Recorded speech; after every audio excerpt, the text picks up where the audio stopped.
Rum, beer, and hard cider are generally considered the three drinks most closely associated with the American Revolution. However, there is a surprisingly little known fourth drink that actually predates those three as the potable symbol of American patriotism.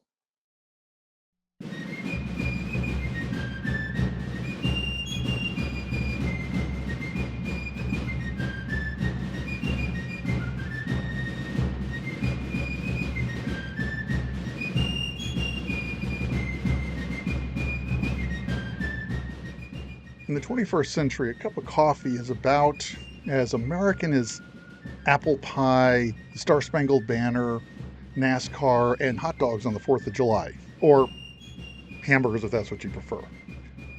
But coffee is one of the greatest cultural exports from the United States. Coffee culture has leapt from our shores and gone around the world.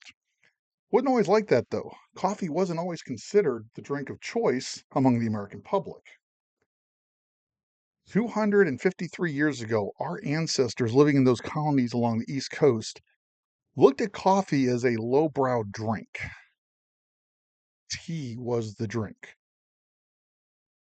Until a little fracas in 1773 completely upended the history of beverages in the British Empire, the United States, and even around the world. Coffee had arrived. Wild coffee plants have roots, get it, in Ethiopia, but the beverage's story branches out into Yemen, where it was being brewed as a drink by the 14th or 15th centuries. Coffee then immigrated from Africa to Mecca in modern-day Saudi Arabia before blossoming into a product known throughout the Middle Eastern and Mediterranean worlds by the end of the 15th century. Coffee sprouted in the New World after being introduced by European traders and colonists in the 16th century. In fact, British records show that Captain John Smith himself introduced coffee to the future United States during or shortly after the founding of Jamestown in 1607. Based in Newburyport, Massachusetts, White Whale Coffee helps tell the story about how coffee took root in early America. The beverage was well established in coffee houses throughout Boston and Salem in Massachusetts by the early 18th century. Imported in barrels from the Caribbean and South America, coffee quickly became popular among merchants and mariners who needed a hot, strong drink to start their days or stay awake through the night. In other words, mariners were already depending on coffee for energy centuries before U.S. Navy sailors began drinking gallons of the stuff in order to stay awake through the long and tedious midnight watches that we still stand today. When the world slows down, a drop becomes a spark. It is the fuel that ignites the soul of man and machine, powering the greatest warfighters in the fleet. From one hand to another, fuel connects us. And when the command is given, Green deck, the hum of engines mirrors the rush of caffeine. In every bold idea, in every steaming cup, there's the same spark.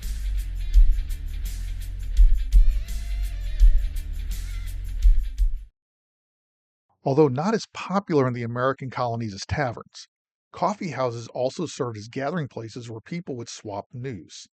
These locations were kind of the social media of their day, enabling the rapid for the 18th century, transmission of information throughout a city, between cities, and even between entire colonies. Despite its status as a useful drink for mariners, coffee lagged behind beer and tea among the general colonial population. Due to their British roots, most colonists preferred tea, especially in more genteel settings where men and women would congregate together. However, this part of British culture would be forever upended by a little tea party in Boston during the night of 16 December in 1773. One of the unfortunate phrases we've all learned in the 21st century is too big to fail. That's a term used by politicians when they want to throw billions of dollars at our money to save a company that probably should be allowed to fail because it was run into the ground by mismanagement. The argument being, this company's so big, if it fails and thousands of people are out of work, the entire economy will crater. We'll be living and dying in the streets, dogs and cats living together, total anarchy. We've all heard the hype. It's not a new concept. The 18th century, the British East India Company was too big to fail, and in a very perverse way, actually was too big to fail. the British East India Company pretty much dominated the entire British economy. So, with it tottering, and it was by the late 18th century, it failing really would be a major blow to British imperial, stability. At the same time, the British government wanted to recoup the money spent on the French and Indian War. Quick backstory. The French and Indian War in the 1760s was simply the North American component of a global war, a world war called the 7 Years' War. Lots of people fighting over power, over territory, the usual higgledy-piggledy human history. The French and Indian War was for control over North America. Britain largely won that war. They decided that since that part of the war, the French and Indian War, had been fought to defend us, the American colonists, they wanted us to pay for it. The problem was that the colonial charters, which established all the colonies, generally contained provisions saying that the colonies had the right for a legislature, and that legislature in the colony was the legislature with the power to tax that colony. So the idea is that Parliament in London, which runs England, has no authority over the colonies, but now they're trying to say they have the right to take our money and deny us representation in the government in London. Didn't go over well with the colonies. Now, on top of that, Parliament wants to save the East India Company. It's too big to fail. The Tea Act of 1773 was designed to kill two birds with one stone. The Tea Act of 1773 gave the East India Company a monopoly on the tea market here in the United States, well, what would become the United States. Our colonists suddenly could not import tea from any other country, any other place, or any other non-East India Company merchant, even if that merchant was British. That meant that with them having a monopoly, they could charge whatever they wanted on our shores for their tea, and we had no choice but to pay it. That was annoying, but what honked the colonists off was the tax. Parliament stuck a tax on this tea that had to be paid when the tea was unloaded. That tax was going to be used to prop up the East India Company and refill British coffers from the French and Indian War. But now we had that conflict beginning. Parliament in London had no authority to tax colonies whose very charter said that they could tax themselves. The stage was being set for what would become a massive change in human history, not just geopolitical history, but also in the history of what we consume on a daily basis. The Boston Tea Party of 16 December 1773 was one of the decisive moments in the clash between the American colonies and the British government.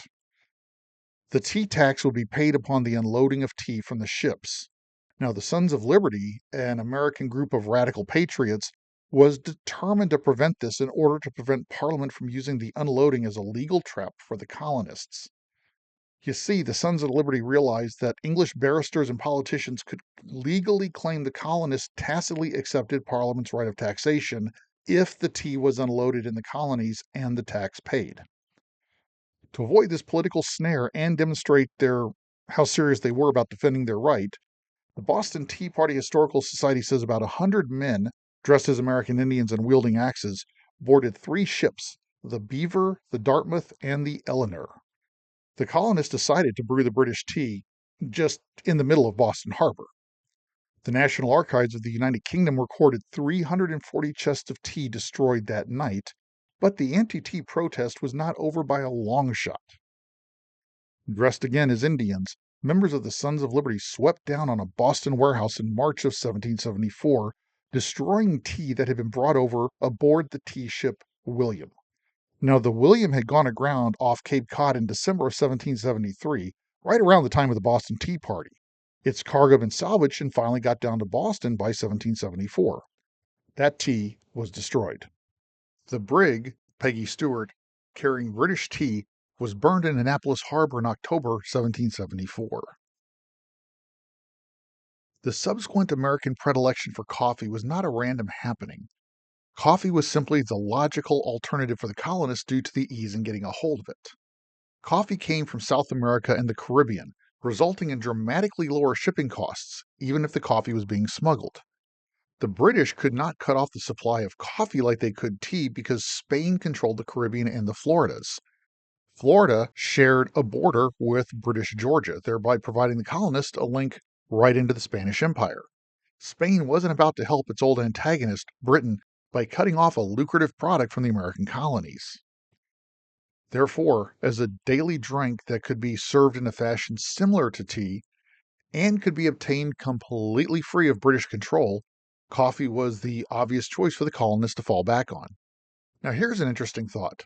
One of the British complaints during the Revolutionary War was that the Continental Army would never stand still and fight. American forces wore down the British war machine by ignoring standard 18th century tactics. The Americans kept moving around. Now, the American colonists already had a reputation in the home islands as a passionate and energetic people, almost unseemly so. So perhaps someone could study how much the British shot themselves in the foot by driving Americans to coffee and its higher caffeine content. It's no wonder the Continental Army never stood still. Interestingly, the protest against British tea was also one of the earliest recorded moments of American women formally coming together in order to protest a political issue. In October of 1774, 51 women from Edenton, North Carolina signed the Edenton Resolves. The Edenton Resolves publicly pledged to boycott all British goods, especially tea. The active involvement of women in the political sphere was a radical action for the late 18th century.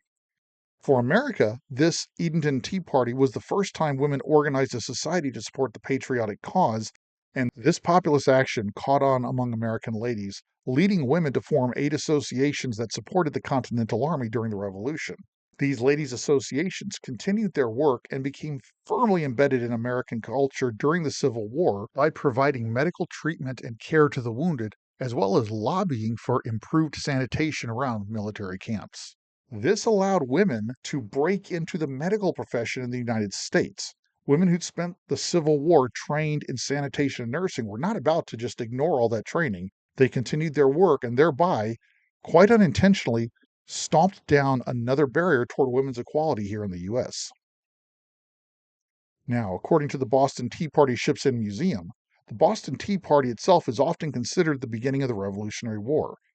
Prior to the Tea Party, Parliament had danced kind of a delicate dance with the colonists trying to work things out. Following the Boston Tea Party, however, Parliament began passing what we here in America call the Intolerable Acts. These were designed to use blunt force trauma in an effort to subdue us unruly provincials. It's easy standing here during America's quincentennial to just think that coffee exploded into popularity here in the States during the Revolution and just ran like gangbusters and took over everything. Story's not quite that simple. Coffee was firmly embedded in American culture after the Revolution. Coffee predates rum, hard cider, and whiskey, and even beer as the patriotic drink. Long before those were considered the drink of patriots, you wanted to protest Britain, you got yourself a cup of coffee. But it didn't have quite the level of identification with American culture yet. Few wars in the 19th century and a couple of little minor conflicts in the 20th century, you might have heard of them. They're called World Wars One and Two, reshaped the map of about where coffee would sit in our collective psyche. So quickly did coffee become identified with American liberty that even John Adams himself couldn't find properly smuggled tea and made the switch to coffee. Writing to his wife Abigail on the 6th of July in 1774, Adams related his experience at a coffee house. When I first came to this house, it was late in the afternoon, and I had ridden 35 miles at the least. Madam, said I to Mrs. Huston, is it lawful for a weary traveler to refresh himself with a dish of tea, provided it has been honestly smuggled or paid no duties? No, sir, said she. We have renounced all tea in this place. I can't make tea, but I can make you coffee. Accordingly, I have drunk coffee every afternoon since, and have borne it very well. Tea must be universally renounced. I must be weaned, and the sooner the better. Tea would ultimately return in the 19th century as a staple of the American table, but it had been permanently displaced by coffee as the morning beverage of choice by the American public. The best part of waking up is Folgers in your cup. The Civil War reinvigorated American interest in coffee since coffee was already so inexpensive and had the ability to keep people awake. This dependence became so deeply embedded in the American military during World Wars I and II that, to this day, an image of a soldier or sailor taking a break often includes a cup of coffee. According to the Department of Agriculture, the United States consumed at least 3.5 billion pounds of coffee in 2025 alone. That's about 169 billion cups over the year, or about 463 million cups every single day. A national love affair with coffee that was born out of a tea party in December of 1773.